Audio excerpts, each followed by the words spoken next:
학창시절 수학 문제를 풀어보신 적이 있을 거예요. 수학 문제를 풀던 한 학생이 있어요. 문제를 푸는데 문제를 풀다가 잠깐 고개를 갸우뚱하면서 뒤에 있는 답안지를 얼른 펴서 답안지에 있는 문제풀이를 봐요. 그러다가 맞아 이러고 다시 앞으로 와서 문제를 풀어요. 문제를 풀다가 또 막혔어요. 막히니까 또 뒤에 있는 답을 또 펴서 거기에 있는 풀이집을 또 보는 거예요. 그러면서 맞아 이러고 다시 또 앞으로 왔어요. 문제를 또 풀었어요. 한 서너 번 더 그랬어요. 그리고 나서 문제를 다 풀었다고 동글뱅이 쳤어요. 여러분 문제를 풀었어요? 안 풀었어요? 문제를 풀었어요? 안 풀었어요? 문제를 사실 안 푼 거죠. 뒤에 있는 답을 보고 그 답에 있는 문제 풀이집을 보고 그 문제를 풀었다고 이야기하는 거예요. 자기는 문제를 풀었다고 생각했지만 막상 이제 시험 기간이 다가왔어요.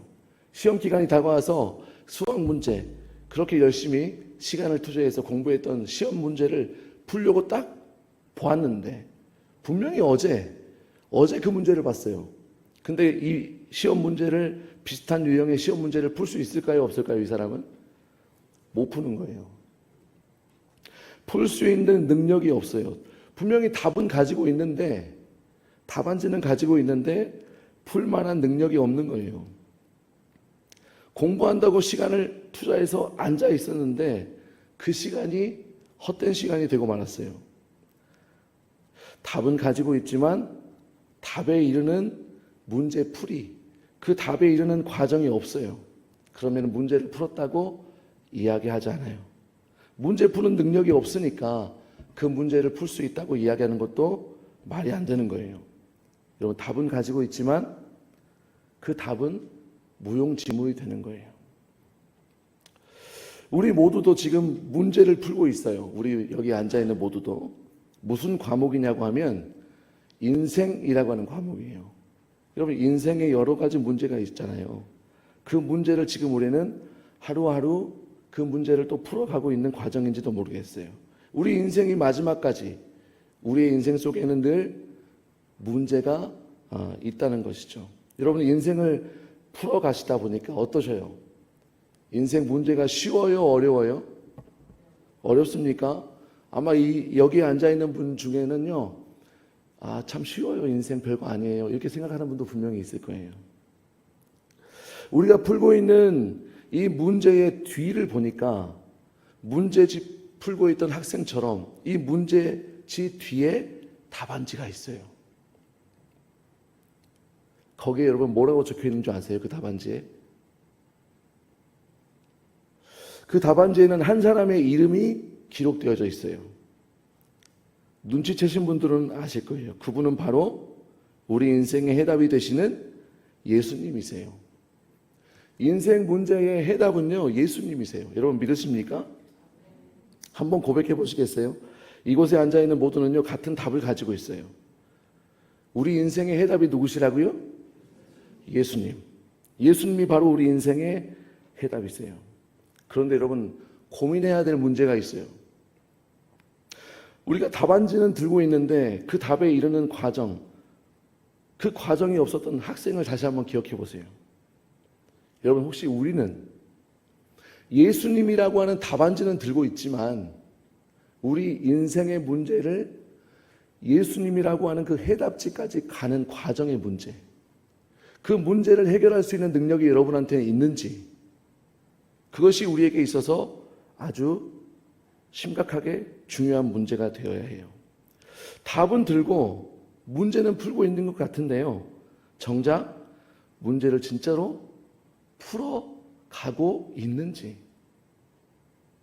예수님이라고 하는 그 정답으로 내 인생의 어떤 문제들이 해결받았었는지, 여러분 이렇게 질문한다면 여러분 뭐라고 대답하시겠어요? 여러분 인생을 예수 그리스도라고 하는 대답, 그 해답으로 잘 풀어가고 계시는지요?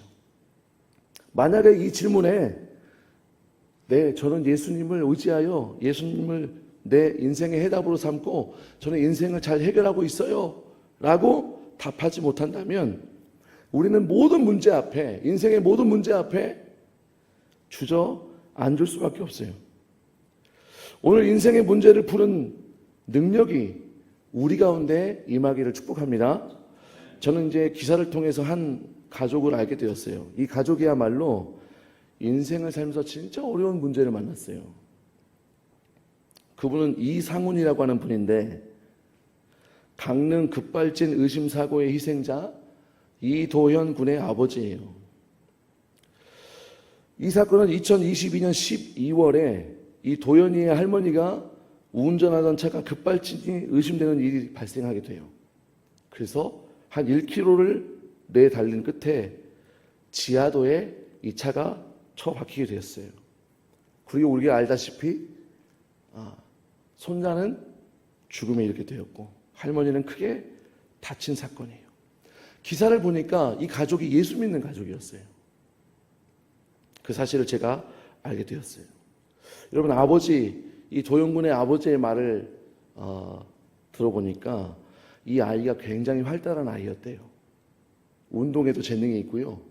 친구들하고도 굉장히 활동적으로 잘 교제를 맺고 학교에서는 밴드부에서 드럼도 치고 또 마라톤 대회 같은 데 나가서 입상도 하고 아주 활발한 학생이었다고 그래요. 그리고 사고가 났던 그날 그 새벽까지 자기 아들과 함께 축구 경기를 TV로 보면서 응원했었대요. 근데 그날 이 사고가 일어나게 된 거죠. 그 새벽에 같이 축구 경기를 응원했던 그 아들을 이 아버지는 응급실에서 만나게 되었어요. 그리고 차갑게 식어가는 아들의 손을 붙잡고 아버지 이상훈 씨가 이렇게 절규하는 거예요. 내가 얼마나 많은 죄를 지었길래 도연이를 하나님이 데려가시는 건지, 그렇게 데려가실 거면 주시지나 마시지. 이렇게 하나님 앞에 원망을 쏟아냈다는 거예요. 자기가 운전했던 그 차에 손자가 타고 있었는데 사고가 나고 자기는 살고 손자가 죽었다는 거예요. 여러분, 이런 인생의 문제를 누가 풀 수 있겠어요? 그럼에도 불구하고 우리가 아까 이야기했듯이 우리는 인생의 답을 가지고 있다고 그랬어요. 예수님이라고 하는 답. 이 문제를 풀지 않고 놔둘 수 없잖아요. 풀어야 되잖아요. 어렵지만, 힘들지만, 괴롭지만 이 문제를 풀어나가야 하는 것이죠. 여러분, 그런데 이 기사 말미에 이상원 씨가 이런 고백을 합니다. 도윤이가 천국에 있다는 것을 확신합니다.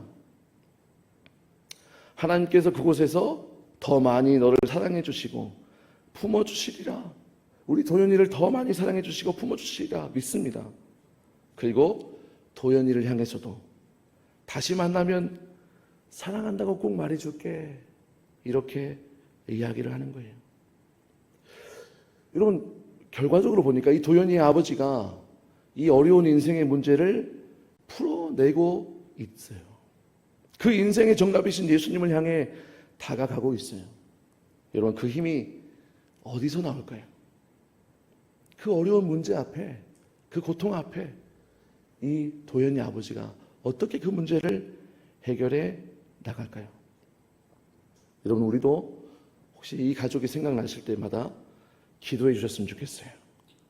우리가 알다시피 법적인 문제도 있고 또 우리나라에 또 이런 여러 가지 의심 사고에 대해서 법도 제정돼야 되고 여러 가지 미비한 부분들이 있잖아요. 생각날 때마다 여러분 기도해 주시면 좋을 것 같아요. 그러면 그 가족이 힘을 얻게 될 줄 믿습니다. 오늘 본문에서는 문제를 만난 사람들이 등장합니다. 엘리야, 엘리사 시절에 일명 선지자 학교가 운영되었어요. 엘리사는 이 선지자 학교의 교장과 같은 역할이에요. 38절에 나와 있는 것처럼 그들도 흉년으로 힘겨워하고 있어요. 그래서 엘리사가 길갈을 찾아갔죠. 그리고 이 수련생들을 돌보기 위해서, 그리고 그들에게 뭔가를 먹이기 위해서 그 곳을 찾아갔어요. 길갈이라고 하는 장소입니다. 그리고 게하시를 통해서 큰 솥에 국을 준비하게 했어요. 근데 한 사람이 들로 나갑니다. 여러분, 어려운 시절을 겪어보신 분들은 알겠지만, 저도 부모님에게 들은 이야기지만, 집에서 어려운 시절, 가난했던 시절에는 반찬 한 개도 먹기가 어렵잖아요. 보릿고개를 넘어가기가 힘들잖아요. 많은 자녀들이 있는, 그때는 다 3대가 같이 살고 있으니까 많은 가족 구성원들이 있는데, 그들에게 뭔가를 먹이려면 대부분 국을 끓이든지 그렇게 해서 양을 늘려야 되는 거죠. 근데 국을 끓이는데 국 안에 건더기는 없어요. 아마 이 시절에도 그런 어려움이 있었던 것 같아요. 그래서 한 사람이 들로 나가서, 야, 이 국을 끓이는데 건더기라도 좀 몇 개 더 넣어보자, 그런 마음을 가지고 들로 나가서 어떤 식재료를 가져왔어요. 그리고 그것을 요리해서 국을 끓입니다. 근데 국이 완성되자 이제 배고픈 사람들이 국을 허겁지겁 먹기 시작했어요. 그런데 그 국을 먹은 사람들이 하나 둘 이상한 증세가 나타나기 시작했어요. 점점 심각해지는 거예요. 하나님의 사람은 오늘 본문에서는 엘리사를 바로 하나님의 사람이라고 그랬어요. 여러분, 이 시대에도 하나님의 사람이 존재합니다. 누굴까요, 여러분? 저와 여러분입니다. 저와 여러분이 바로 하나님의 사람이에요. 하나님의 사람은 어떤 사람인지 한번 말씀을 찾아보려고 하는데요. 먼저는 하나님이 선택한 사람이에요. 열왕기상을 읽어볼까요? 시작. 또 아벨 모올라 사밧의 아들 엘리사에게 기름을 부어 너를 대신하여 선지자가 되게 하라. 여러분, 엘리사는요, 하나님이 선택한 사람이었어요. 하나님의 사람은 누구냐? 하나님이 선택한 사람이 바로 하나님의 사람이에요. 두 번째는 하나님의 사람은요, 하나님의 말씀을 전하는 사람이에요. 다음 말씀을 읽어볼까요? 시작. 엘리사가 이르되 그에게 말하기를 왕이 반드시 나으리라 하라. 그러나 여호와께서 반드시 죽으리라고 내게 알게 하셨느니라 하고. 하나님의 사람은요, 하나님이 전해주시는 말씀을 전하는 사람이 바로 하나님의 사람이에요. 또 하나님의 사람이 어떤 사람이냐? 세 번째는요, 중요한 말씀, 하나님께 기도하는 사람이 바로 하나님의 사람이에요. 열왕기하 말씀을 읽어보겠습니다. 시작. 엘리사가 집에 들어가 보니 아이가 죽었는데 자기의 침상에 눕혔는지라. 들어가서는 문을 닫으니 두 사람뿐이라. 엘리사가 여호와께 기도하고. 다시 말씀드립니다.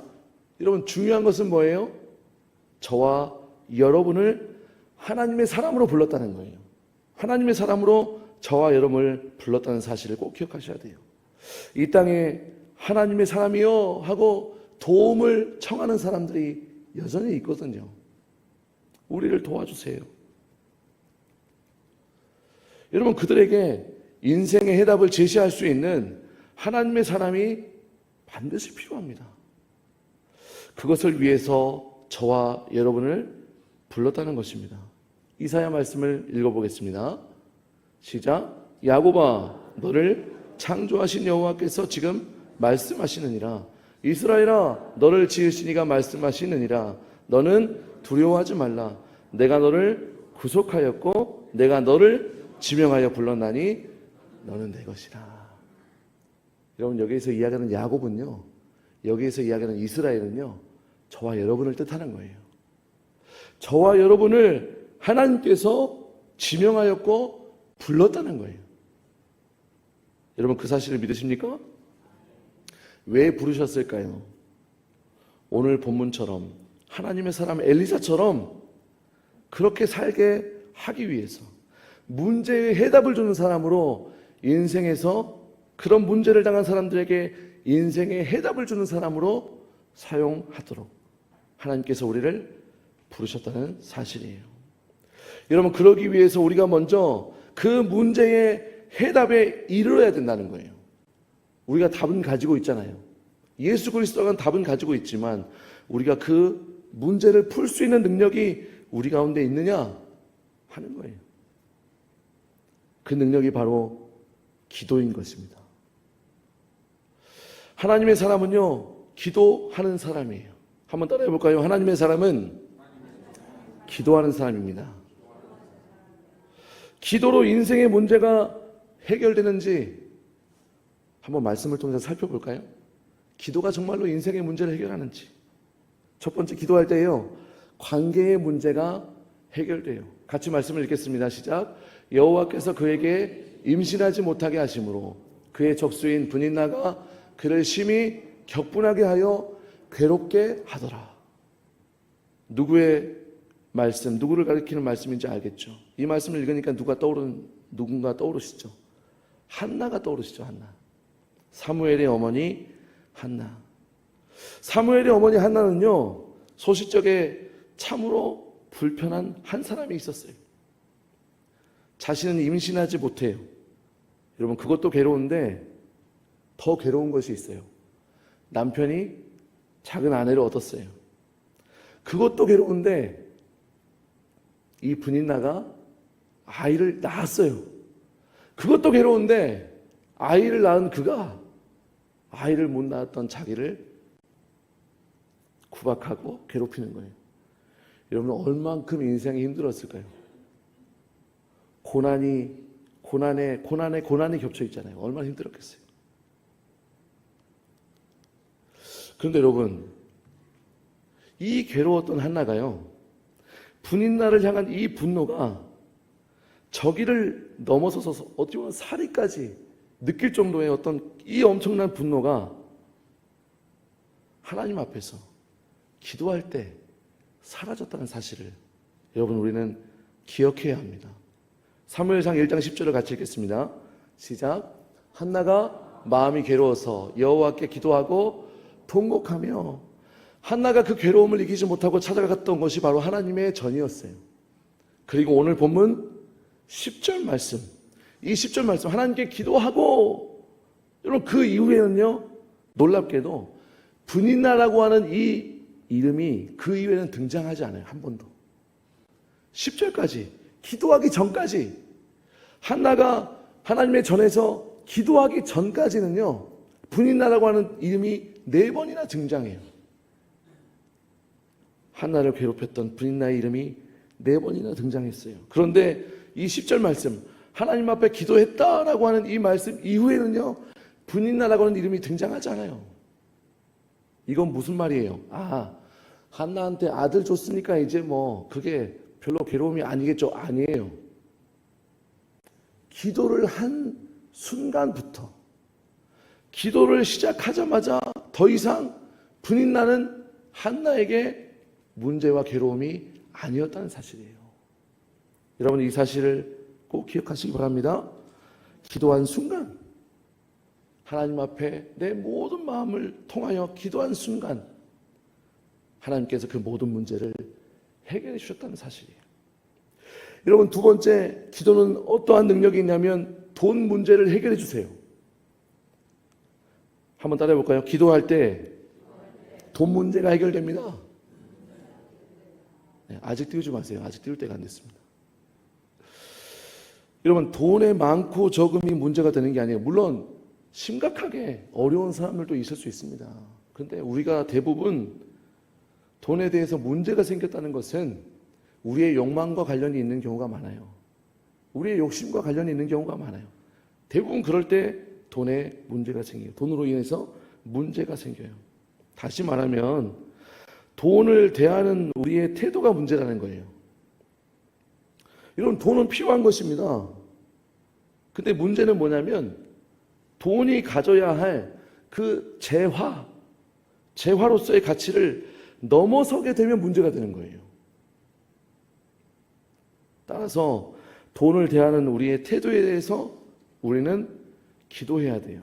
어떻게 기도하면 좋을까? 성경이 돈 문제, 돈을 대하는 태도에 대해서 그 문제를 해결할 수 있는 기도를 우리에게 알려주셨어요. 같이 한번 읽어볼까요? 시작. 나를 가난하게도 마옵시고 부하게도 마옵시고 오직 필요한 양식으로 나를 먹이시옵소서. 혹 내가 배불러서 하나님을 모른다, 여호와가 누구냐 할까 하오며, 혹 내가 가난하여 도둑질하고 내 하나님의 이름을 욕되게 할까 두려워함이니라. 여러분, 이 말씀을 내 삶 속에 적용하면 돈이 문제가 될 게 없어요. 이해가 되시죠? 하나님은요, 하나님의 사람은요, 돈으로 자신의 가치가 정해지지 않아요. 돈의 많고 적음으로 자신의 가치가 정해지지 않는다고요. 하나님이 주신 물질을 우리는 아름답게 사용해야 되는 거예요. 주님의 영광을 위해서. 여러분, 아름답게 사용하시는 모두가 되기를 축복합니다. 세 번째, 여러분, 기도할 때 죄 문제가 해결됩니다. 한번 따라해 볼까요? 기도할 때에 죄 문제가 해결됩니다. 여러분, 누구나 지금보다 더 나은 삶으로 성장하고 또 발전하고 싶어 해요. 그런데 성장을 가로막는 것이 있어요. 뭐냐면 내가 가지고 있는 문제, 그 성장을 가로막고 있는데 문제가 있는데 그 문제가 무엇인지를 모른다는 거예요. 문제가 있음에도 불구하고 그 문제가 나의 성장을 가로막는 문제다라고 인식하지 못한다는 거예요.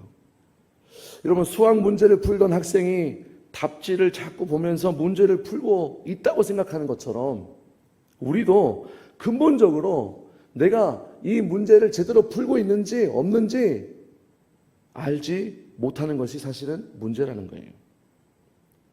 하나님의 사람인 우리는요, 한 가지 문제가 있어요. 뭐냐면 기도하지 않는 것을 문제로 여기지 않는다는 사실이에요. 말씀을 읽어볼까요?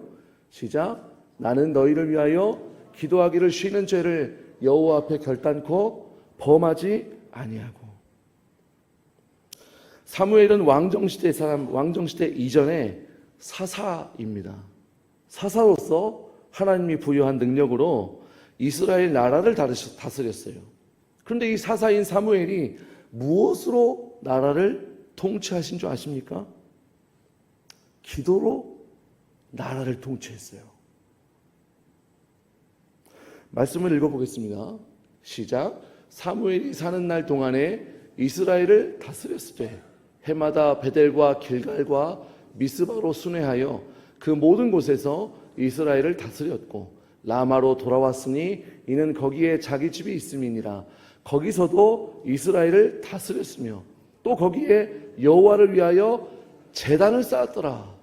사무엘이 무엇으로 이스라엘을 통치했냐면 기도로 통치했다는 거예요.